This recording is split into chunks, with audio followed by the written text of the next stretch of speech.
News Central now at this hour begins with security matters, where we understand that the Nigerian Senate has summoned National Security Advisor Nuhu Ribadu and security chiefs to address allegations that USAID is funding Boko Haram. Those invited include the heads of the NIA, DSS, DIA, and the chiefs of defense, Army, Navy, and Air Staff. The move follows claims by U.S. Congressman Scott Perry, which Senator Ali Ndume raised as a matter of urgent national importance on Wednesday. Senate President Godswill Akpabio questioned USAID's continued presence in Nigeria if the allegations are true. Senator Abdul Ningi also expressed concerns over the misuse of foreign aid in conflict zones. Security chiefs are expected to brief the Senate on their findings soon.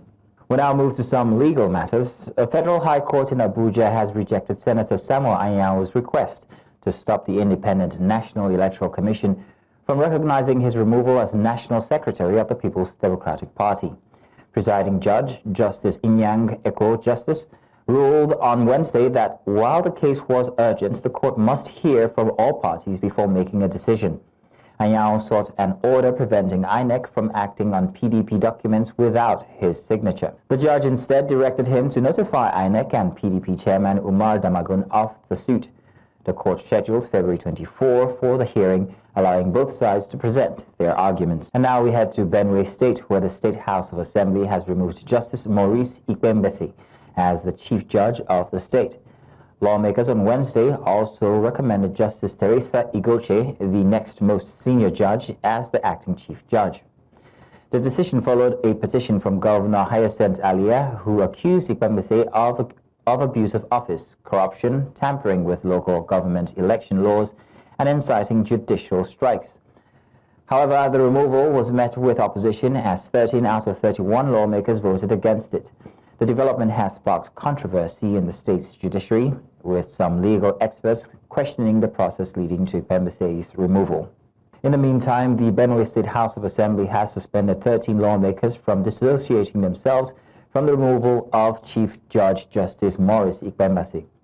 The lawmakers had described the removal as unconstitutional and a violation of democratic principles. At an emergency plenary on Wednesday, the Assembly suspended them for 3 months, calling their actions dishonorable and divisive. Majority Leader Seata Tisser stated that 23 out of 31 members had voted for the removal based on allegations of misconduct and corruption. However, some lawmakers later denied supporting the motion, violating House standing rules. The Assembly condemned their action, saying it undermined legislative integrity and could cause disorder within the House. Let's now have a conversation on the back of those two legal matters. Joining on the news is a lawyer, Vincent Otakpupu. Vincent, you're welcome. Thank you very much for joining us this evening. Thank you for having me. Thank you, our wonderful audience. Good. So, Vincent, what are the legal implications of the court's refusal to grant Senator Anyau's ex-parte request, and how might this impact the position, his position within the PDP? Yes, the position of the court refusing to grant the ex-parte order restraining INEC from giving recognition to Udokoye as the substantive secretary of the PDP is well-founded in law. Under Orders 26 of the Federal High Court Rules 2018, Order 6, Rule 6 specifically provided that an application can be filed, a motion can be filed ex parte, asking the court to do XYZ when there is an immediate danger that the subject matter may perish, or when there is an urgent issue or a matter of urgency. In the context of this, the court can hear the application. Now, under Order 26 to 7 of the same rules, the court can refer the application and say, oh, I don't need that, there's no urgency to grant here. Go and put the other parties on notice as it were.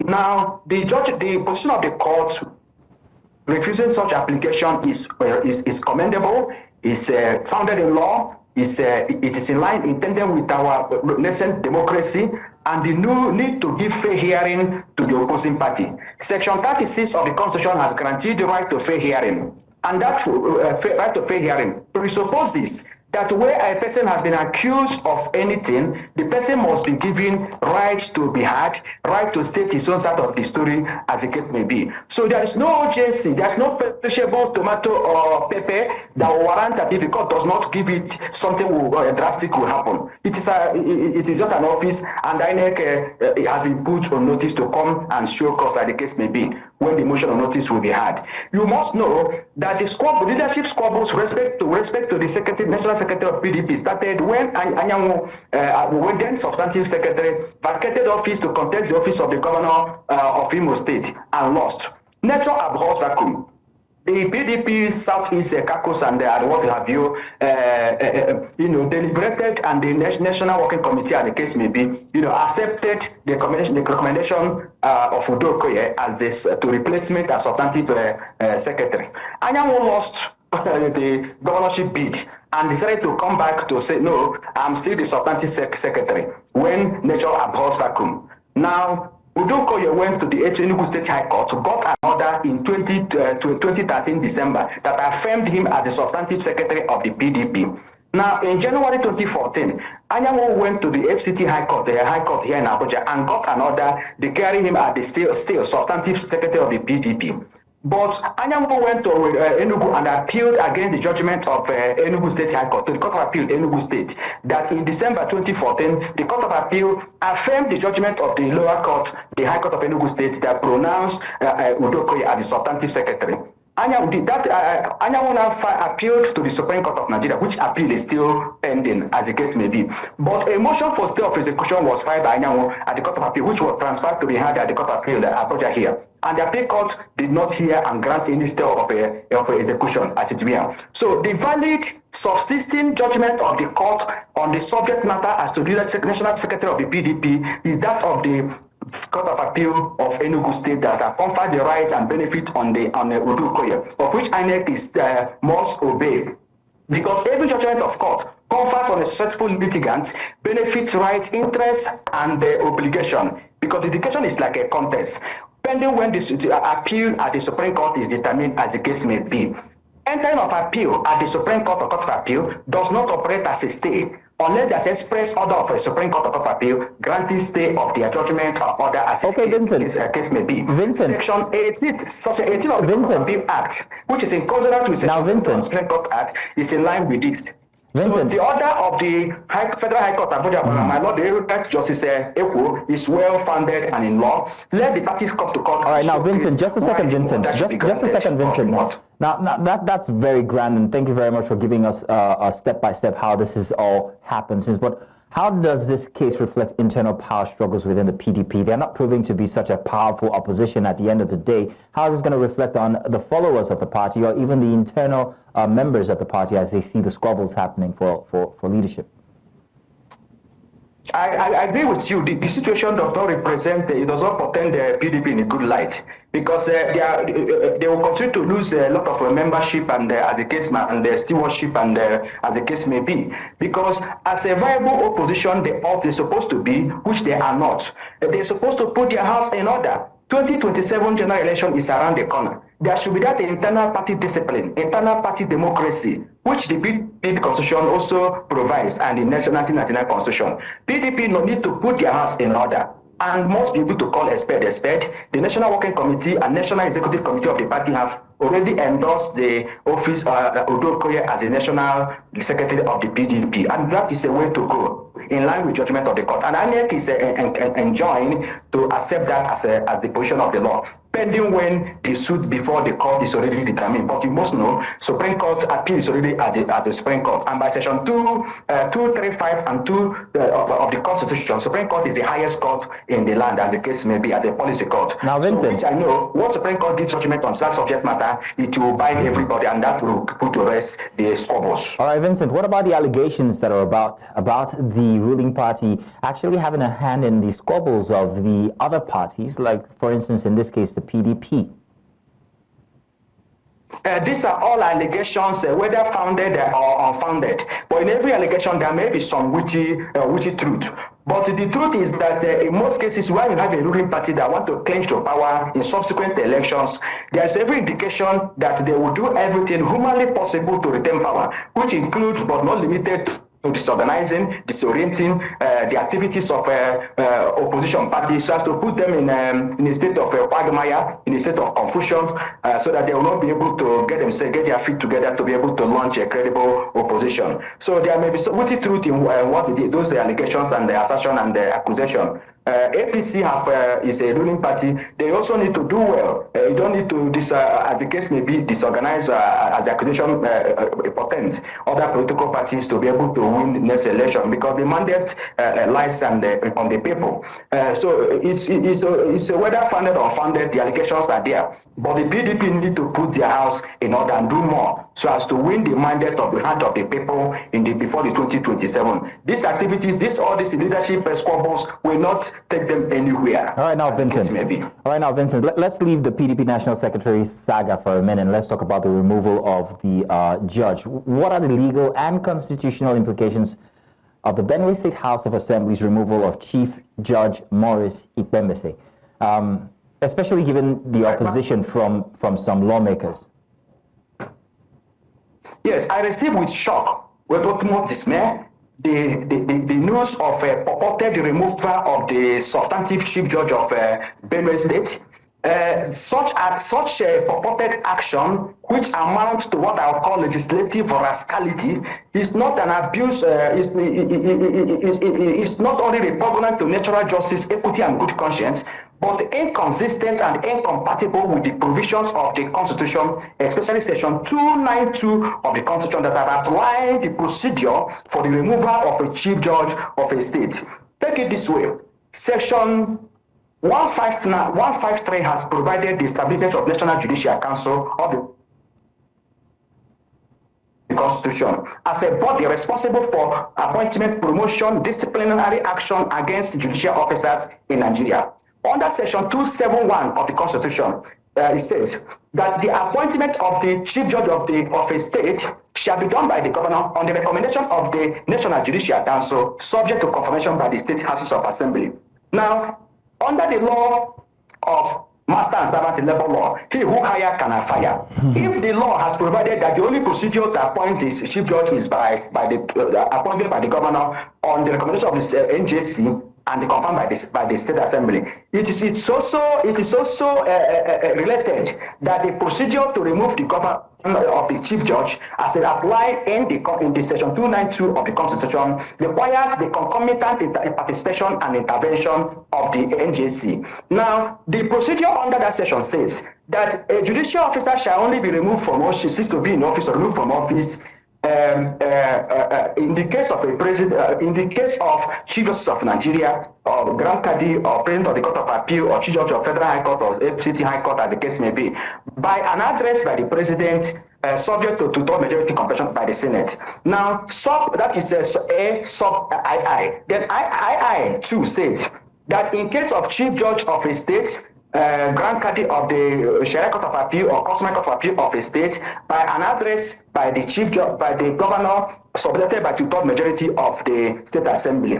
Now, there's a proviso that provided that in any case, the National Judicial Council shall be able to investigate activities of the said erring judicial officer for offenses for purposes relating to that the person is having affinity of mind and body, so that he is not capable to discharge the functions of his office, or being accused of corruption or a breach of code of conduct, as the case may be. In the context of this, the NJC must carry out the onerous duty of investigating the fellow and make a recommendation. Now, the principles of natural justice enshrined in Section 36 of the Constitution require that when a person is accused, because he's accused of embezzlement, he's accused of abuse of office, that is financial impropriety. If a person is accused of committing an offense, the person must be given fair hearing, as the case may be. I will take a etymological view. View of this.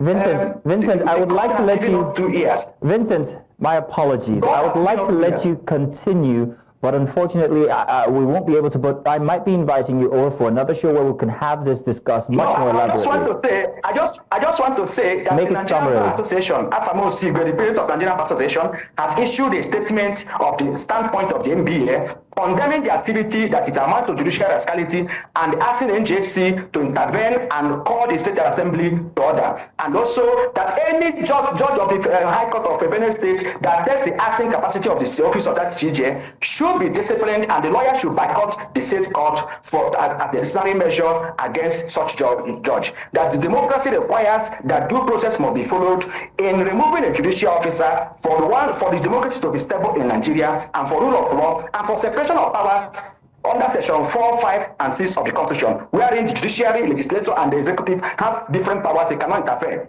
as the case may be. The chief judge of a state that heads an organ as the last hope of the common man must be given fair hearing and must be removed under the due process of the law. All right, then, Vincent Sotapopo, thank you very much for, well, that was plenty, but thank you very much indeed. Thank you. Thank you for having me. Yes, indeed. Moving on now, let's stay with State Assembly matters as we now head to Lagos State, where the Speaker of the Lagos State House of Assembly, Mojisola Miranda, has denied rumors suggesting that she has resigned.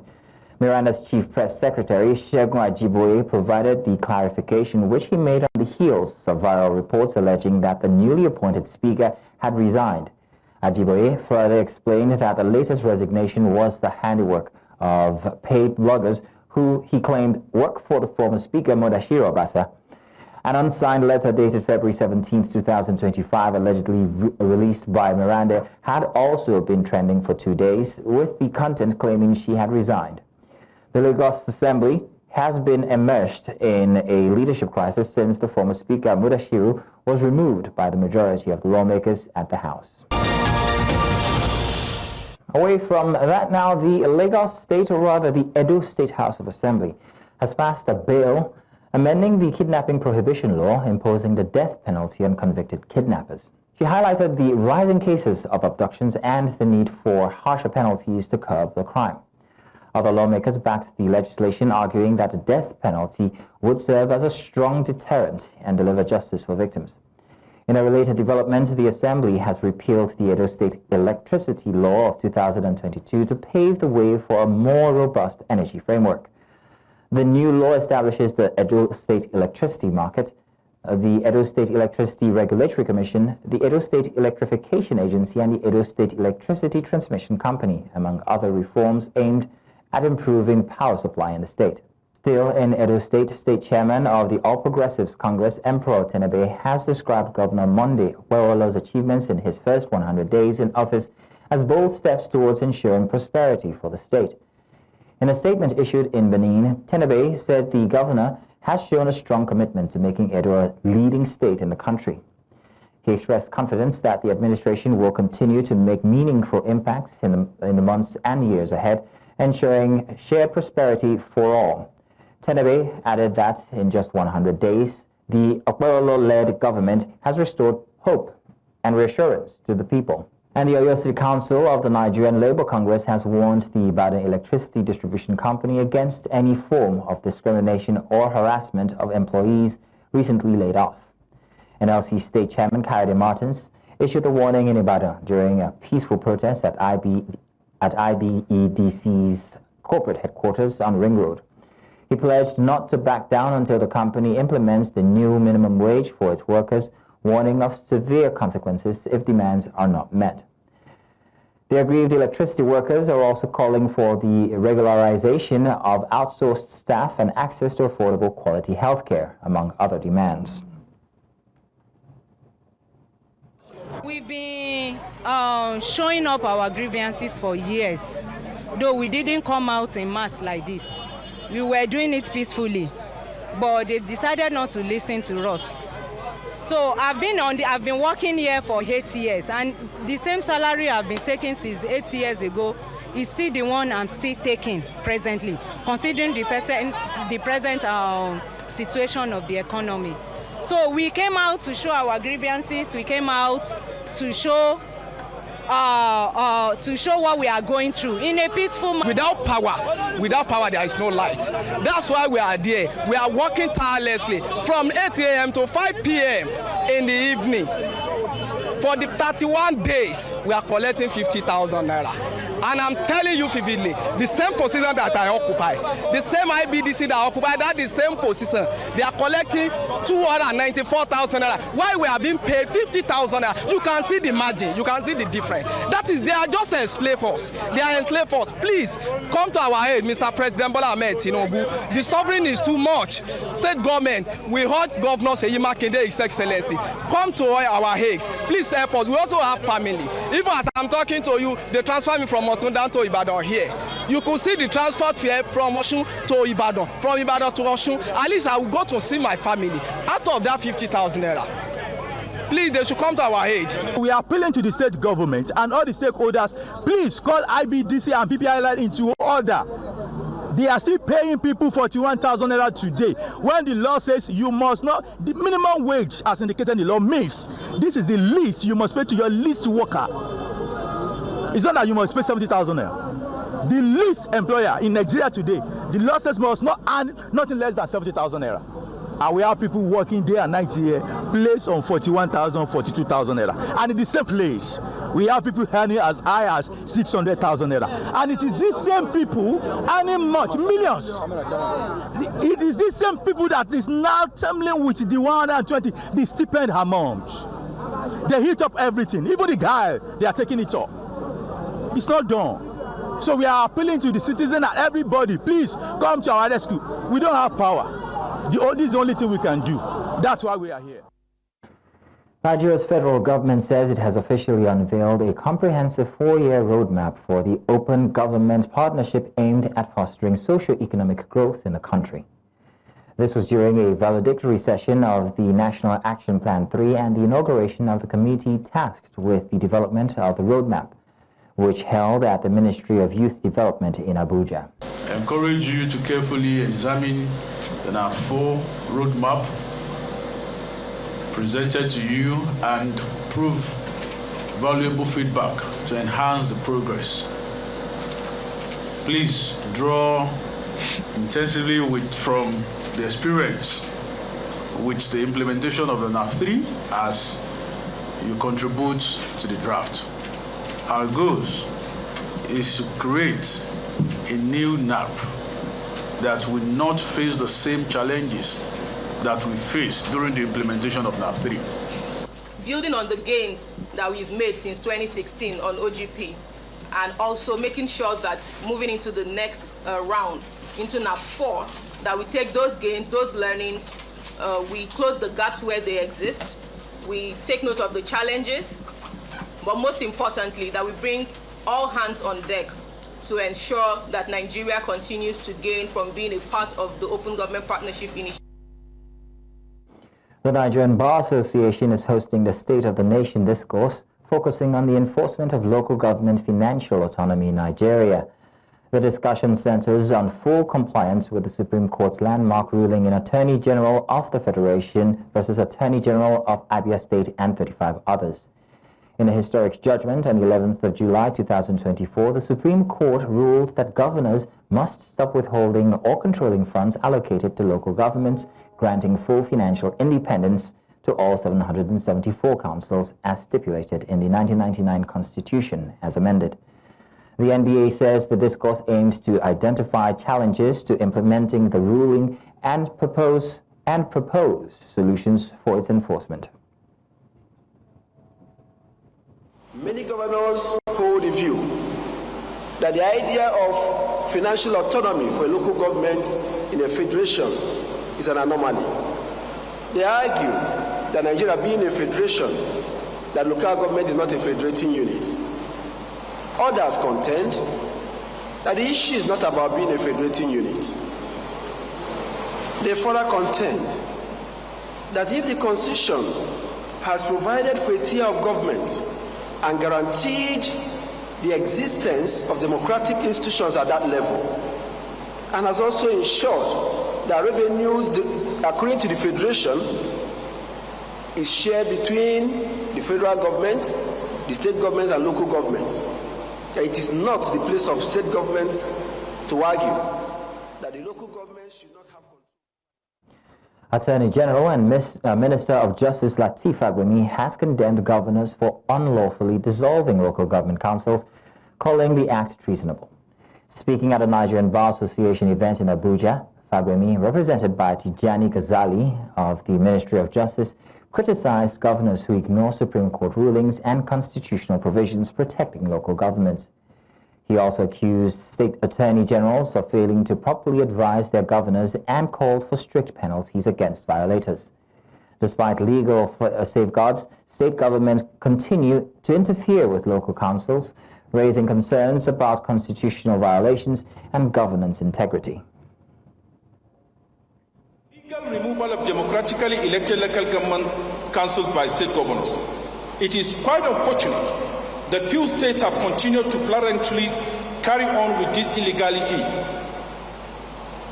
Let me state in unequivocal terms that this act is tantamount to treason and must be treated as such. Now, while it is true that Section 308 of the Constitution grants the governor immunity from prosecution, I wish to be clear that this flagrant disobedience to Supreme Court judgment will have unpleasant consequences for the state as a whole, should it persist. More importantly, I must reiterate here, at this significant gathering, considering the presence of state attorneys general and other important stakeholders, that we all have a moral duty as ministers in the temple of justice to promote the rule of law and respect for our courts. In the meantime, the Osun State House of Assembly has condemned the forceful takeover of local government secretariats by members of the All Progressives Congress, calling it illegal and a threat to democracy. Speaker Adewale Egbedun, in a press conference, describes the invasion as lawless and criticized security agencies for failing to act. The Assembly reaffirmed the court ruling that nullified the 2022 local government elections and called on the Inspector General of Police to restore order. Governor Ademola Adeleke has directed all parties to stay away from council offices, while the Assembly urged President Bola Tinubu to intervene to prevent further chaos in the state. Now let's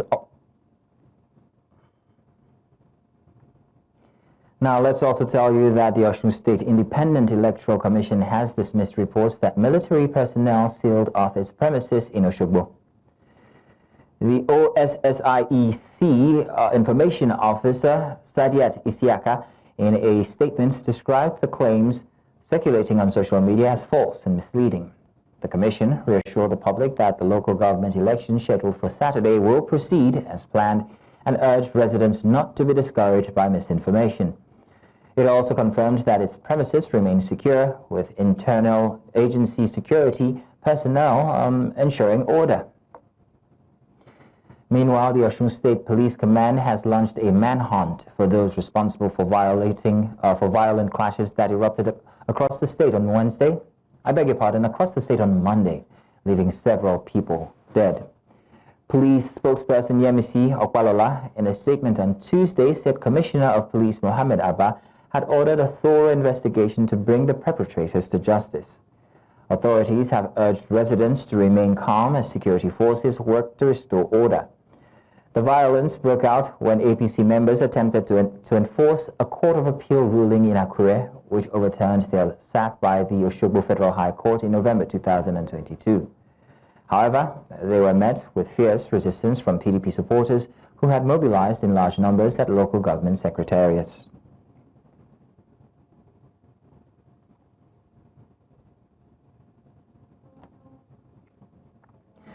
Now, the sit-at-home order being observed in most southeastern states have continued to see residents stay away from work and other commercial activities. This is in spite of the governor's order of no work, no pay, with likelihood of dismissal. On Monday, News Central special correspondent on investigative journalism, Marshal Anthony Onoye, who is currently in Enugu State monitoring and reviewing the state of security and compliance with the governor's directive, reports that streets and markets were deserted for the most part of the day as residents stayed back home for fear of being attacked. His report here. At 7 a.m., We hit the streets of Enugu Metropolis. This is the ever-busy New Market Road in the heart of the city. For a Monday morning, it's becoming a norm to find the streets are less occupied by road users. What you have is what we would rather call irregular movement. There's nothing regular about the way the people seem to be getting along. The sit-at-home has been here for a while, where people are mandated to stay at home against their will. But thanks to the governor, you have him instructing that the sit-at-home ceases to exist. And he has said that anyone who doesn't turn up at work should not be paid. So what you find is essential workers trying to find a way to get from their houses to their places of work. And then you have majority of the Enugu residents still locking themselves behind closed doors in their homes for fear of being lynched by the unknown gunmen, what has come to be known as the unknown gunmen, or the suspected IPOB. Amos Onovo is a social political commentator and a researcher. For him, the sit-at-home has brought untold hardship to the people of the region. This sit-at-home problem has become so terrible that to come out is a very big problem. So most of them stay at home, maybe going hungry, and you can know the effect of going hungry in Enugu State. He appeals to the government of Enugu State to, rather than come hard on the people, the government should ensure adequate security measures are put in place to forestall the activities of the unknown gunmen or the IPOB. Those who are traders in the market, sometimes you see the markets are open, but you only see few traders coming to trade. Then for the government workers, you see most of them even come because they are afraid that they might be fired. This sit-at-home problem has a social and economic impacts in the society in Enugu as a whole. One is the issue of school education. They are affected so much to the extent that you see most parents, especially the private, the government school is that you are under compulsion to come to school, to report to school. But in that of the private, some of the parents will not want their children to come out. So we say, okay, let him stay or her stay at home. Then from Tuesday, you can continue going because anything can happen. And nobody, even most of the victims, nothing was done. So you see people burying their loved ones, and nobody will want to experience such. By evening of Monday, when there are no news about killings in any part of the town, the people begin to throng the streets, while some others go about their daily activities. There is no doubt that these people just can't wait to see that this ill is brought to an end. For News Central, Marshall Anthony Onoye. Welcome back. The news continues in West Africa, where the Republic of Niger has barred Nigerians traveling with ECOWAS passports from entering the country following its recent withdrawal from the regional bloc. While Niger's borders with Nigeria remain open, new immigration restrictions are being enforced at key crossings, including Ilela in Nigeria and Koni in Niger. Cross-border traders and commuters now face major challenges as Nigerian authorities no longer recognize the ECOWAS passport as a valid travel document. Although there has been no official statement from Niger's government, affected travelers fear the situation could worsen, further disrupting trade and also movement. Chad's military has announced the elimination of nearly 300 Boko Haram militants and the loss of 27 soldiers during a 4-month military campaign that concluded on Tuesday. The operation was launched in October following a deadly Boko Haram attack on a military base in the Lake Chad region where 40 Chadian soldiers were killed. Chad is a key player in the regional coalition fighting Boko Haram alongside Nigeria, Niger, and Cameroon. The decade-long insurgency originating in Nigeria has caused over 40,000 deaths and displaced 2 million people, spreading instability across borders. Now, South Africa is set to host the first G20 foreign ministers meeting under its presidency. The meeting will take place on the 20th to 21st of February 2025 in Nasrec, Johannesburg, under the theme Solidarity, Equality and Sustainability. Today, officials are being briefed on the confirmed attendees, key agenda points and expected outcomes of the high-level talks. For more, we cross live to News Central's correspondent Bongani Sisiba, who is at the venue in Nasrec. A very good afternoon to you, Mazino, and also our viewers at home, coming to you from Nazareth here in Johannesburg, where the media briefing following the G20 ministerial meeting has just concluded, with South Africa anticipating that weight of global responsibility as it takes on this G20 president as the first African country to host the G20. The country is also preparing to navigate complex currencies of international diplomacy, but this is a momentous occasion, not only for South Africa but for Africa as a whole, not only to showcase its leadership but also to put Africa's priorities as a continent on the global stage. But the question now is, what does this G20 presidency entails for South Africa, and what are the key objectives, and how does South Africa want to navigate the geopolitical currencies that it finds itself in? Let's take a listen to what the G20 Soul Shapers Ambassador Xolisa Mabongo had to say about this. The foreign ministers will discuss the global geopolitical situation. This is one of the reasons that we have convened the meeting of foreign ministers, so that they can reflect on the geopolitical situation that the world faces today, and see how the G20 can position itself to respond and contribute to that. Mazino, we just heard Ambassador Xolisa Mabongo there speaking and articulating about what South Africa's ambitions are in the agenda, and their core focus is more on building an equitable and sustainable global order, with specifically on emphasizing the needs of developing nations in Africa, and also key priorities that includes promoting growth, addressing inequality, building sustainable infrastructure, but also tackling pressures that comes from climate change. As South Africa finds itself in this platform, it has also to leverage and also advocate for increased financial technology for developing countries, also ensuring that Africa is benefits and more broadly. The first one being strengthening disaster resilience and response. Secondly, ensuring debt sustainability for low-income countries. Thirdly, mobilizing finance for just energy transitions. And the last one was on harnessing critical minerals for inclusive growth and sustainable development. So these are the four overarching priorities.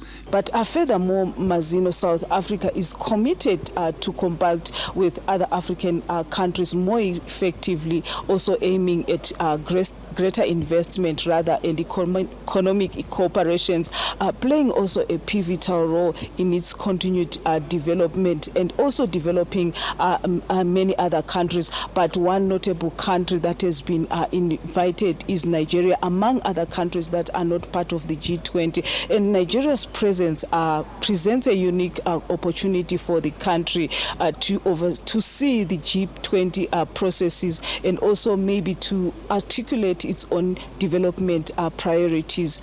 And also we understand that the US is going to send an ambassador from Pretoria. This one thing that everyone is asking about, why US is sending just someone from Pretoria and not bringing in someone from the US. But the world will be watching to see how South Africa leverages this platform, and what bold steps they take towards building a more just and sustainable future. And this opportunity, it's an opportunity that South Africa cannot just let by go without showcasing what they can do here in South Africa. It's now back to you in the studio, Mazino. Rwanda lost 64-79 to Morocco in yet another build-up game ahead of the upcoming Afro-Basketball qualifiers in Rabat. The game held in Rabat saw the Moroccans taking a 37-29 lead at the break. In the second half, Morocco continued where they stopped claiming the third quarter 26-14 to extend their lead to 63-43. Rwanda won the fourth quarter 21-16, but it was not enough to salvage victory on the day. Power forward William Robins scored a team-high 18 points for the East Africans. The second window of the qualifiers will tip off the 21st of February and run through February 23rd. An Atlanta forward, Ademola Lookman, described comments by his coach Gian Piero, describing him as one of the worst penalty takers he has seen as deeply disrespectful. Lookman scored 34 seconds after coming on as a halftime substitute, but also missed a penalty as Atlanta exited the Champions League against Club Brugge on Tuesday. After the match, Gasperini said Lookman was not supposed to take the penalty and claimed the 27-year-old had a frankly terrible record even in training. According to Gasperini, teammates Matteo or Charles de Catalieri should have taken the spot kick. However, Lookman said he was instructed by the designated penalty taker to take it. Before last night's Champions League exit, Lookman had a perfect penalty score for Atlanta, scoring all 4 penalties he had taken.